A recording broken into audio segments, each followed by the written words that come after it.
Hello students, आज हमें करनी है गणित की वर्कशीट नंबर 46 और आज डेट है 19 अक्टूबर 2020। आज की हमारी वर्कशीट का टॉपिक है बेटा वृत्त की स्पर्श रेखाओं पर आधारित प्रश्न। इसी प्रकार के प्रश्न हमने लास्ट वर्कशीट में भी करे थे। कुछ एग्जाम्पल्स थे जो आपके एनसीईआरटी के थे। आज भी हम उसी आधार पर कुछ और प्रश्न करने वाले हैं।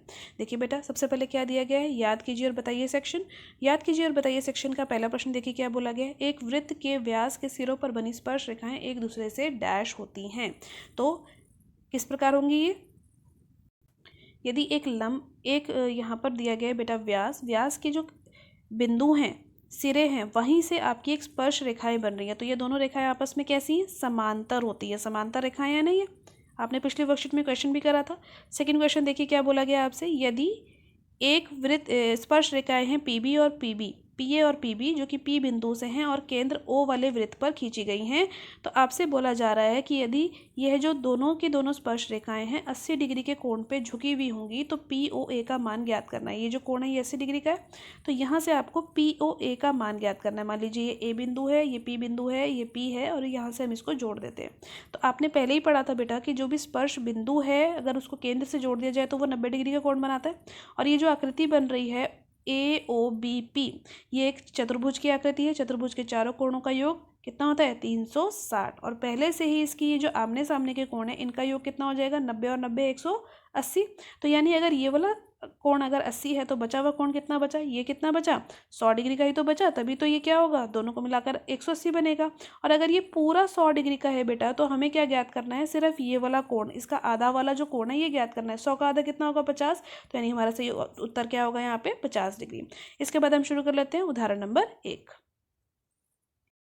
उदाहरण नंबर 1 में देखिए बेटा क्या बोला गया है कि एक समद्विबाहु त्रिभुज है ABC, जिसके अंदर AB और AC का मान एक बराबर है और उसी में अंतःवृत्त बना हुआ है और जो भुजाओं BC, CA और AB को क्रमशः D, E और F पर स्पर्श करता है। तो आपको सिद्ध करना है कि BD बराबर होगा DC का। तो देखिए कि त्रिभुज बना हुआ है जिसमें AB किसके बराबर है? AC के पहले से बराबर दी गई है। जो तीसरी भुजा है वह भी दे रखी है और ये जो तीनों भुजाएं हैं वृत्त को 3 बिंदुओं पर छूती हैं और यही रेखाएं जो है ये स्पर्श रेखाएं बन जाती हैं।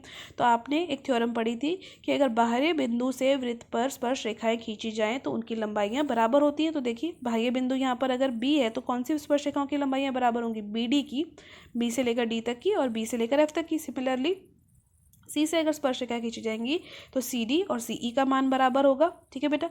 इसके बाद अगर ए से स्पर्श रेखा खींची जाएंगी तो AF और AE का मान जो है वो बराबर होगा। तो देखिए यही यहाँ पर लिखा गया है। हम जानते हैं कि वृत्त के बाह्य बिंदु से वृत्त पर खींची गई स्पर्श रेखाओं की लंबाइयां बराबर होती हैं। तो AF जो है वो AE के बराबर आ गया। इसी प्रकार BF BD के और CD CE के बराबर आ गया। तो इन्हीं तीनों जो हमारे पास समीकरण आए इनको हमने यूज़ करना है, इसको हमने इस्तेमाल करना है आगे का हल करने के लिए। देखिए उसके बाद क्या लिखा गया है कि AB पहले से बराबर दे रखा था AC के, क्योंकि जो त्रिभुज था वह समद्विबाहु त्रिभुज था। ये पहले से बराबर दे रखा था कि AB और AC बराबर है। अब इसके बाद AB किससे मिलकर बना है? ध्यान से देखिएगा बेटा, आकृति में AB किससे मिलकर बनी थी? AF जमा FB से मिलकर बनी थी। इसी प्रकार से AC किससे मिलकर बनी है? AE और EC से मिलकर बनी। देखो उसी को तोड़ के हमने यहाँ लिख दिया। अब इसके बाद बेटा पहले से हमें पता है, हमने लिख लिया था ऊपर भी कि AF और AE बराबर है। तो हमने क्या कर दिया, यहाँ पर लिखा था AF जमा FB लिखा हुआ था, यही लिखा हुआ था पहले से। हमें बेटा ये दे रखा था यहाँ पर ऊपर, हमने अभी सिद्ध किया था कि AF बराबर है AE के, ये हमने सिद्ध किया था। तो मैंने क्या करा, AE की जगह पर मैंने AF की जगह पर मैंने AE लिख दिया। अब देखिए दोनों जगहों पर AE आ गया तो AE से AE कट गया, क्या बचा? FB बराबर है EC के। देखो यही यहाँ लिखा हुआ है। अब FB भी आपने पहले से ही पढ़ लिया, ऊपर यह लिखा ना, ये लिखा FB किसके बराबर है? BD के। तो देखो FB की जगह पर BD लिख दिया। और EC किसके बराबर है? CD के। तो उसकी जगह पर भी हमने ये लिख दिया। यही हमें सिद्ध करवाना था कि BD और CD बराबर है, तो ये हमारा सिद्ध हो गया।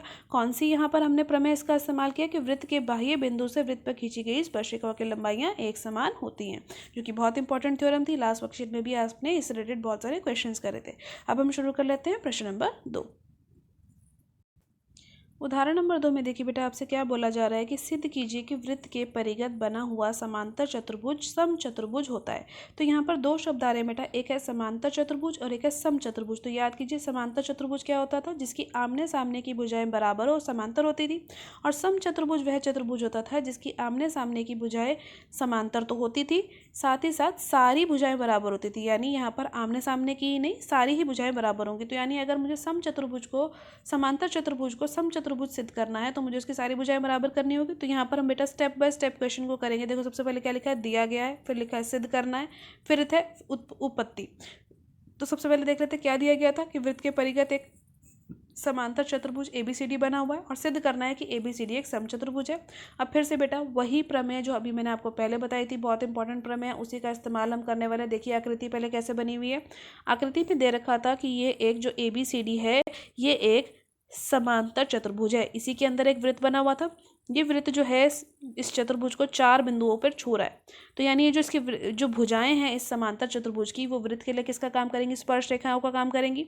अब ये जो स्पर्श रेखाएं बन गई, देखिए बेटा बाह्य बिंदु अगर A है तो A बिंदु से आने वाली स्पर्श रेखाएं कौन सी है, AC और AP। तो इन दोनों की जो लंबाइयां हैं ये बराबर हो जाएंगी। इसी प्रकार जो बाह्य बिंदु B है वहां से कौन स्पर्श रेखाएं आ रही है, BQ और BP, इनकी लंबाइयां बराबर हो जाएंगी। तीसरा बाह्य बिंदु है C से आने वाली स्पर्श रेखाएं कौन सी है, CR और CQ, इनकी रेखाओं की लंबाई बराबर हो जाएगी। और D से आने वाली कौन सी है, DS और DR, तो इनकी भी लंबाइयां बराबर हो जाएंगी। तो देखिए यहाँ पर लिखा हुआ है AP बराबर है AS के, BQ बराबर है BP के, CR बराबर है CQ के, और जो चौथी भुजा है उसके लिए भी हम लिखेंगे। चौथी भुजा हमारी क्या होगी बेटा, D बिंदु से DR बराबर होगी DS के। और इस सब के लिए जो हमें रीज़न लिखना है, ऊपर लिखा हुआ था वही रीज़न आपको यहाँ पर लिखना होगा। दैट बाह्य बिंदु से खींची गई स्पर्श रेखाएं वृत्त पर जो है उनकी लंबाइयाँ बराबर होती हैं। अब जो 4 हमारे पास यहाँ समीकरण आ गए, ये देखो 4 समीकरण आ गए ना, AP ये वाला, एक ये वाला, एक ये वाला और एक चौथा ये वाला। तो इन्हीं चारों को आप जोड़ दीजिए। बट जोड़ते समय ध्यान रखना है बेटा, आपने जो LHS में संख्याएँ लिखी थी या जो LHS में मान लिखे तो उनको LHS में ही लिखना है। देखो AP BP CR DR ये सारे LHS में लिखे गए थे, यानी लेफ्ट हैंड साइड पर लिखे गए थे। तो इनको जोड़ते समय आप इनको लेफ्ट हैंड साइड पर ही जोड़ेंगे, ठीक है। राइट हैंड साइड पे कौन कौन से लिखे हुए थे, AS, देखो यार AS, फिर उसके बाद था BQ, फिर उसके बाद था CQ और फिर था DS, ठीक है। अब यहाँ पर इन पे क्या किया गया बेटा, पेयरिंग कर दी गई है। पेयरिंग क्यों करी है यहाँ पे, क्योंकि आप डायग्राम में देखिए ध्यान से कि कौन सी दोनों भुजाएं हैं जिनको जोड़कर एक सीधी भुजा मिल जाती है। तो AP और BP ऐसी भुजाएं जिनको अगर जोड़ दिया जाए तो AB मिल जाएगा। तो इसीलिए AP और BP को एक साथ लिखा गया। DR और CR को जोड़ के CD मिल जाएगा, DS और AS को जोड़ के AD मिल जाएगा, BQ और CQ को जोड़ के CD मिल जाएगा। तो इसी प्रकार इनको जोड़ा गया। अब इनको जोड़ लेने के बाद आपको बेटा पता है कि समांतर चतुर्भुज में सम्मुख भुजा यानी आमने सामने की भुजाएं बराबर होती हैं। तो AB के सामने की भुजा कौन सी है, CD। तो इसीलिए जो CD इसके साथ लिखा हुआ था इसको मैं क्या लिख सकती हूँ, AB ही लिख सकती हूँ ना, AB जमा AB हो जाएगा ये। इसी प्रकार से CD और BC और AD भी बराबर हैं, तो इसको मैं क्या लिख सकती हूँ, AD जमा AD, क्योंकि दोनों भुजाएं बराबर हैं। तो ये क्या हो जाएगा, 2 गुना AB, दुगना AB एंड 2 गुना AD। अब 2 से 2 तो कट जाएगा, तो आपके पास क्या बचेगा, AD बराबर बचेगा BC के, ठीक है बेटा। AB बराबर बचेगा AD के, ठीक है। और सारी भुजाएं इससे कैसे बराबर हो जाएंगी, देखो ध्यान से, AB किसके बराबर आ गए, AD के। AD किसके बराबर है, अभी आपने लिखा था यहाँ पे AD किसके बराबर था, BC के। और AB पहले से ही किसके बराबर है, AB किसके बराबर है, देखो आकृति में AB किसके बराबर होगा, CD के। तो सारी की सारी भुजाएं बराबर हो गई ना, यहाँ पे चारों भुजाएं आ गई। तो इसीलिए जो ABCD है वह समांतर चतुर्भुज होने के साथ साथ इस स्थिति में समचतुर्भुज भी बन जाएगा। तो यहीं पर हमारा प्रश्न ये सिद्ध हो जाता है। इसके बाद हम शुरू कर लेते हैं उदाहरण नंबर 3।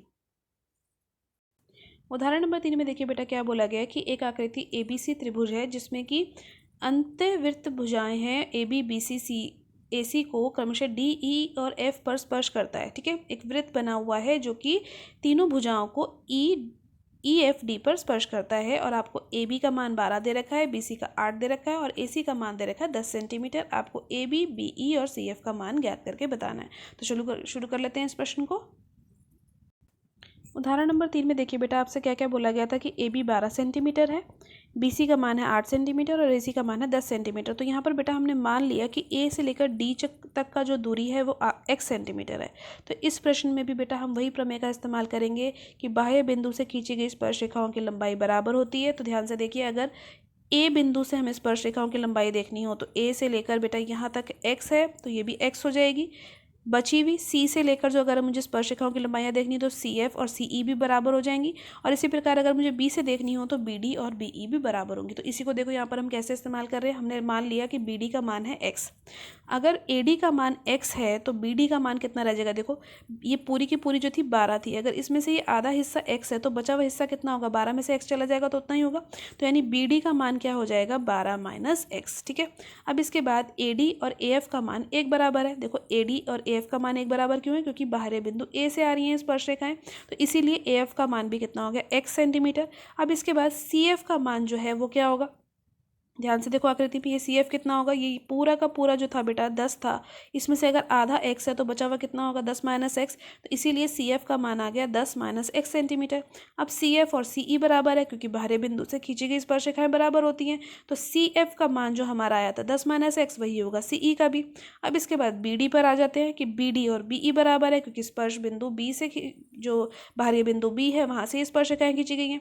अब आपने पहले से ही बी डी का मान लिखा हुआ है, बी डी का मान था 12 माइनस एक्स, तो बी ई का भी मान हो गया 12 माइनस एक्स। अब इसके बाद देखिए बेटा ध्यान से कि बी सी जो रेखा थी वह बी सी रेखा किससे मिलकर बनी हुई है, आकृति में देखिए ध्यान से, बी सी किससे मिलकर बनी है, बीई और ईसी से। तो ये रही हमारी बीई और ये रही ईसी, तो सीई का मान अभी आपने निकाला था, ये था सीई, ये लिखा हुआ सीई का मान, और बीई का मान भी अभी आपने निकाल लिया था, ये रहा बीई। तो इन्हीं दोनों को जब आप जोड़ लेंगे तो आपका एक्स का मान आ जाएगा 7 सेंटीमीटर, जो कि एडी का मान हो जाएगा। इसके बाद आपको बीई का मान निकालना है, तो जहाँ पर आपने बीई लिखा था 12 माइनस एक्स, वहाँ एक्स का मान डाल दीजिए, आपका बीई का मान आ जाएगा। सी एफ का मान भी अभी आपने लिखा था 10 माइनस एक्स, एक्स का मान डाल दीजिए, तो आपका सी एफ का भी मान आ जाएगा बहुत आसानी से। तो कितना आसान प्रश्न था ये, थोड़ी सी आपको कैलकुलेशन की यहाँ पर प्रैक्टिस करनी पड़ेगी बेटा, इस प्रश्न का अभ्यास कीजिए। अब इसके बाद हम शुरू कर लेते हैं स्वयं प्रयास कीजिए वाले प्रश्न।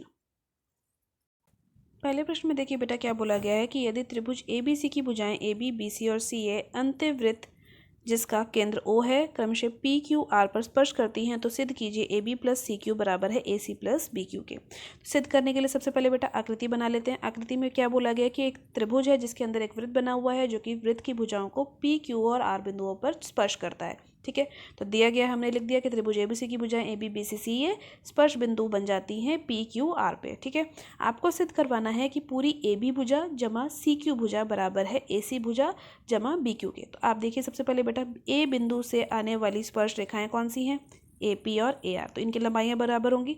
बी बिंदु से स्पर्श रेखाएं कौन सी आ रही है, बी पी और बी क्यू।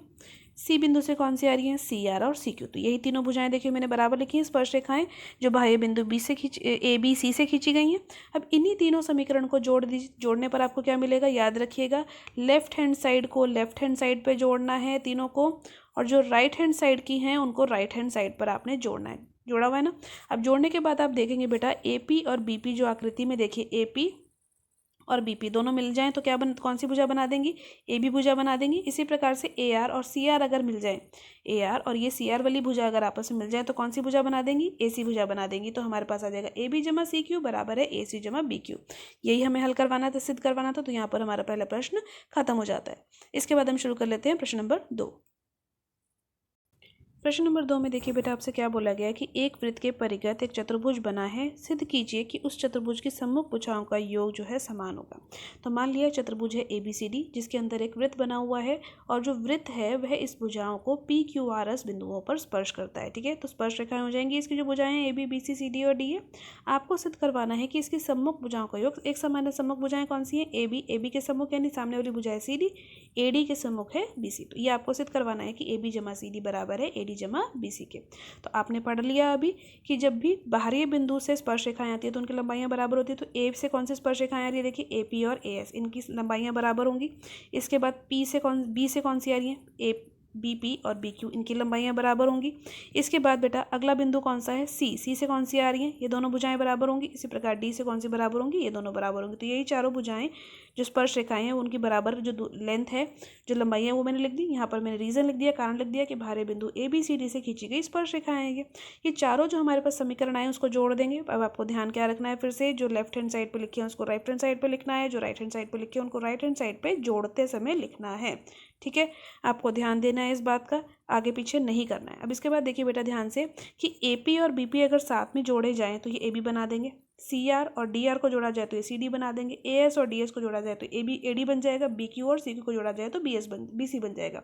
इसको आप आकृति में भी देख सकते हैं, देखो ए पी और पी बी दोनों मिलकर ए बी बना रहे हैं, सी आर और डी आर मिलकर सी डी बना रहे हैं, ए एस और डी एस मिलकर ए बी ए डी बना रहे हैं, बी क्यू और क्यू सी मिलकर डी बी सी बना रहे हैं।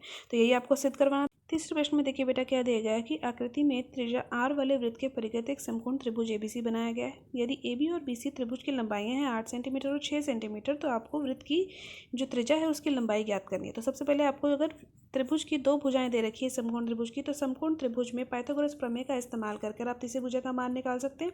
हाइपोटेन्यूज स्क्वायर बराबर है base square plus perpendicular square के। तो हाइपोटेन्यूज का मान क्या है, ए सी लिख देते हैं। बेस की जगह पर मैंने 6 सेंटीमीटर लिख दिया और परपेंडिकुलर लंब है मेरा 8 सेंटीमीटर का। 6 का वर्ग करेंगे तो 36 आ जाएगा, 8 का वर्ग करेंगे तो 64 आ जाएगा। तो AC का वर्ग बराबर आ जाएगा 100 के, और 100 किसका वर्ग होता है 10 के, तो AC का मान कितना आ गया 10 के। अब इसके बाद बेटा अगर मैं इन भुजाओं को भी जोड़ देती हूँ इस त्रिभुज में, तो ये जो बड़ा त्रिभुज था इन 3 त्रिभुजों में बढ़ जाएगा, AOB BOC और AOC में। देखिए AOB ये है AOB वाला त्रिभुज, इधर वाला है AOC वाला और नीचे वाला है BOC वाला त्रिभुज। तो इन तीनों त्रिभुजों का अगर मैं क्षेत्रफल निकाल के जोड़ देती हूँ, ठीक है, तो वो किसके क्षेत्रफल के बराबर होगा, सबसे बड़ा जो त्रिभुज मेरा ABC बन रहा है उसके क्षेत्रफल के बराबर होगा, AOB BOC और AOC के क्षेत्रफल को जोड़ने पर। अब इनका क्षेत्रफल कैसे ज्ञात करेंगे बेटा, half into base into height, यानी 1/2 गुना आधार गुना ऊंचाई से। इसका आधार ये होगा इस त्रिभुज का, इस त्रिभुज के लिए आधार ये भुजा होगी, इस त्रिभुज के लिए आधार ये वाली भुजा होगी। और जो ऊंचाइयाँ हैं बेटा वो सभी के तीनों केस में हमारा जो वृत्त है उसकी जो त्रिज्या है वही इसकी ऊंचाई होगी। तो देखो ऊंचाई r के बराबर है, तीनों के मान मैंने यहाँ पर डाल दिए।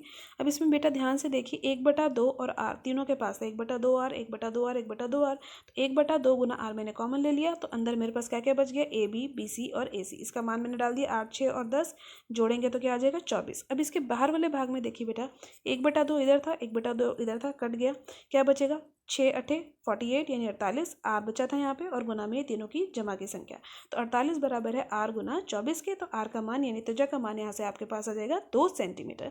आज की वर्कशीट में आपने 3 एग्जाम्पल और 3 क्वेश्चंस करें, इसको आप अपनी कॉपी में प्रैक्टिस कीजिए, टाइम से इसकी फोटो क्लिक करके अपने सब्जेक्ट टीचर को सेंड कीजिए। NCERT में इससे रिलेटेड और भी जो क्वेश्चंस हैं आप उसकी भी प्रैक्टिस करके अपने सब्जेक्ट टीचर को सेंड कीजिए। आज की वर्कशीट की वीडियो अच्छी लगी हो तो लाइक और शेयर करना मत भूलिएगा। चैनल पर पहली बार आए हैं, वीडियो पहली बार देखिए तो चैनल को सब्सक्राइब कर लीजिए ताकि आपको अगले आने वाली वीडियो की नोटिफिकेशन टाइम से मिल सके। Thank you for watching everyone.